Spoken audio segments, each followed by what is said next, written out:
Satu, dua, tiga.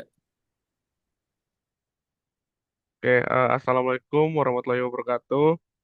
Selamat siang eh, bagi teman-teman semua. Pada kesempatan kali ini kami, kelompok 4 Bangkit Bangunan Hidrolika akan mempresentasikan mengenai kunjungan lapang yang sudah kami lakukan sebelumnya di Danau Sitogede.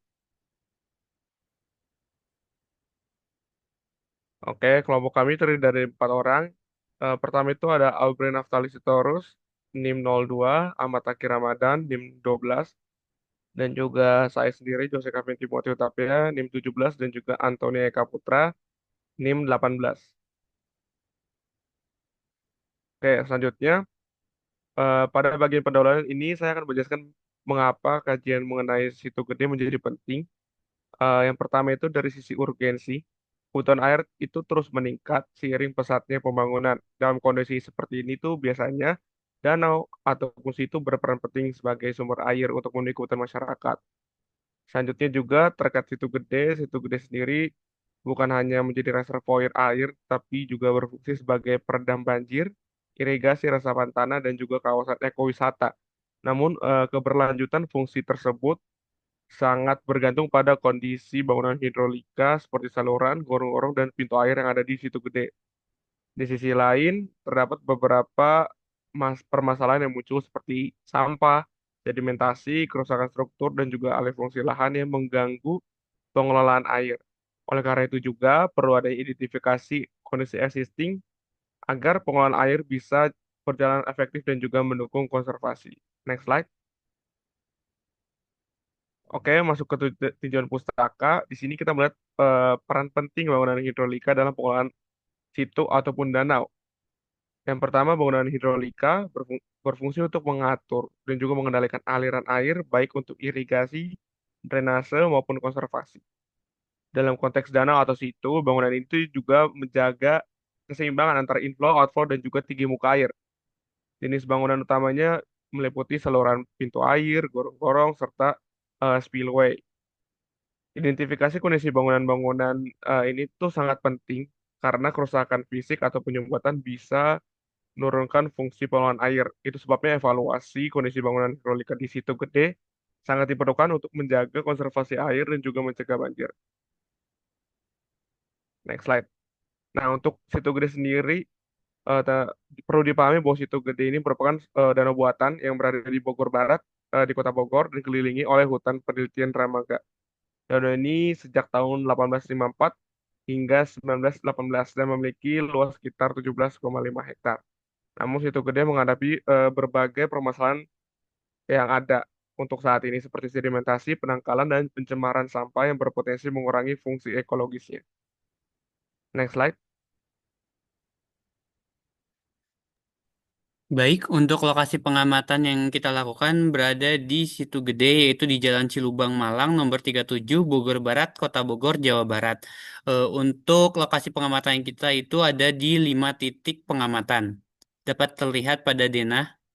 Kemudian untuk prosedur pelaksanaan ada alatnya seperti yang tertera, ada pengukur, kemudian ada alat tulis, Google Maps, kemudian Microsoft Word, handphone, kemudian ArcGIS, AutoCAD. Kemudian untuk prosedur praktikumnya itu dilakukan observasi lapangan, kemudian dimensi bangunan hidrolika diukur, kondisi aktual dan permasalahan diamati, kemudian dokumentasi pada lokasi pengamatan, kemudian pengolahan data dengan ArcGIS dan AutoCAD, dan penyusunan laporan kemudian selesai.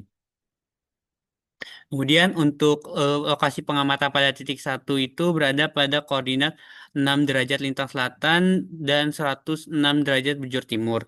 Untuk kondisi dan permasalahannya itu dapat terlihat bahwa di dinding saluran itu masih utuh, namun ditumbuhi oleh lumut dan vegetasi liar yang menandakan kurangnya pemeliharaan. Air juga tampak keruh dan terdapat sedimentasi di dasar saluran yang mengurangi kedalaman penampang aliran dan kapasitas debit maksimum. Untuk fungsinya tersebut ada saluran inflow yang mengalirkan air dari sumber ke badan air, kemudian ada gorong-gorong yang membantu mengalirkan air melintasi bawah tanah, jembatan, atau rel kereta. Untuk dimensinya itu sendiri terdapat kedalaman saluran 1,08 meter, lebar saluran 3,7 11 meter, kemudian tebal dinding 0,3 meter, dan lebar gorong-gorong 2,11 meter. Untuk pengamatan di titik lokasi kedua, yaitu koordinatnya 6 derajat lintang selatan dan 106 derajat bujur timur, dapat terlihat pada gambar kondisi dan permasalahan, yaitu struktur dinding masih kokoh, akan tetapi terdapat penumpukan sampah, sedimentasi, dan vegetasi liar di samping saluran. Kemudian terdapat terlihat juga ada ambesan tanah dan runtuhnya paving di atas saluran yang merusak struktur dan membahayakan pejalan kaki. Untuk fungsinya sendiri ada saluran inflow yang berfungsi untuk menyalurkan air dari permukiman, lahan terbuka, dan drainase menuju danau, situ, dan embung atau kolam retensi. Kemudian ada gorong-gorong juga yang mengalirkan air dari saluran yang memotong jalan menuju sungai terdekat. Kemudian untuk dimensinya itu sendiri ada kedalaman saluran 1,41 meter, lebar saluran 2,37 meter, tebal dinding 0,3 meter, dan diameter gorong-gorong 0,77 meter. Oke, yang berikutnya pada titik tiga ini kami menemukan pintu air itu berfungsi sebagai mengatur aliran dari saluran utama menuju hilir untuk menjaga kestabilan debit. Selain itu, terdapat juga saluran pemukiman yang menyalurkan air dari area padat penduduk menuju sistem drainase berikutnya. Kondisi di lapangan menunjukkan bahwa struktur dinding batu kali masih stabil, namun terdapat penumpukan sampah dan warna air yang keruh, yang mengindikasikan adanya pencemaran ringan dari aktivitas domestik. Vegetasi liar juga tumbuh cukup rapat di tepi saluran sehingga berpotensi menyebabkan penyempitan alur aliran. Untuk dimensinya dapat dilihat sebagai berikut. Next. Oke, yang berikutnya untuk titik 4, lokasi ini merupakan saluran alami yang menjadi jalur masuk air, sedimen, dan material lain dari area sekitar menuju Danau Situ Gede. Titik ini berperan sebagai pengontrol alami yang dapat mempengaruhi kualitas air di kawasan tepi danau. Untuk permasalahan utama pada titik ini adalah tidak adanya struktur penguat seperti pasangan beton atau batu sehingga saluran sangat rentan mengalami erosi. Selain itu, ditemukan juga penumpukan sampah di bagian mulut saluran serta perubahan warna air danau yang menjadi hijau keruh.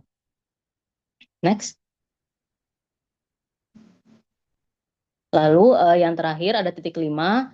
Pada titik 5 ini saluran ini berfungsi sebagai untuk mengalirkan limpasan dari area hijau pemukiman dan alur kecil menuju saluran yang lebih besar dan akhirnya ke kawasan Situ Gede. Titik ini juga menjadi indikator efektivitas sistem drainase lokal. Nah, untuk kondisi yang diamati menunjukkan adanya penyempitan ruang aliran akibat sampah, sedimen, dan vegetasi liar. Untuk vegetasi tumbuh rapat juga di sepanjang dinding saluran, bahkan sebagian telah memasuki alur air, sehingga berpotensi merusak struktur batu kali serta menurunkan kapasitas aliran.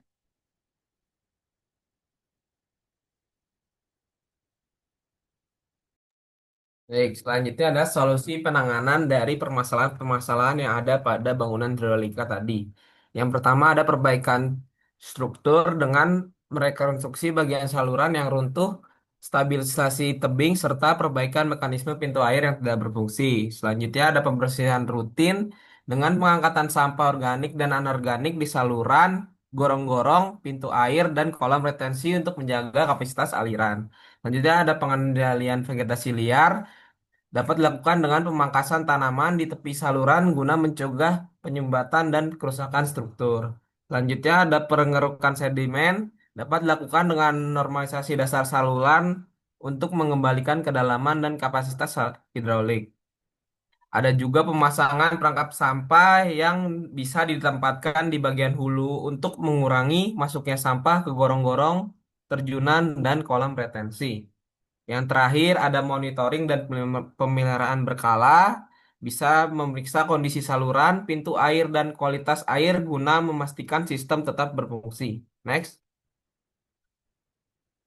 Selanjutnya ada gambar desain dari eh, turun lapang kami, yaitu ada gambar potongan AA dari gorong-gorong titik satu. Selanjutnya ada gambar tampak depan saluran pada titik 2. Next. Selanjutnya ada gambar potongan spillway pada titik 3 dan gambar detail pintu air di titik 5. Next, kesimpulannya, seluruh titik pengamatan menunjukkan penurunan fungsi bangunan hidrolik yang akibatnya dapat sampah, sedimentasi, dan vegetasi liar.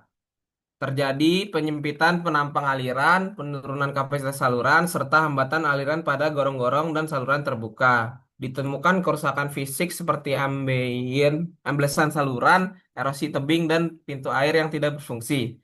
Selanjutnya, eh, kondisi ini berdampak langsung pada efektivitas drainase, kualitas air, dan stabilan aliran menuju atau keluar danau. Maka dari itu dibutuhkan pemeliharaan rutin, perbaikan struktural, serta pemasangan perangkap sampah dan pengerukan sedimen untuk memulihkan fungsi hidrolis dan menunjang konservasi kawasan. Cukup sekian presentasi dari kami. Kurang lebihnya mohon dimaafkan. Terima kasih atas perhatiannya. Wassalamualaikum warahmatullahi wabarakatuh.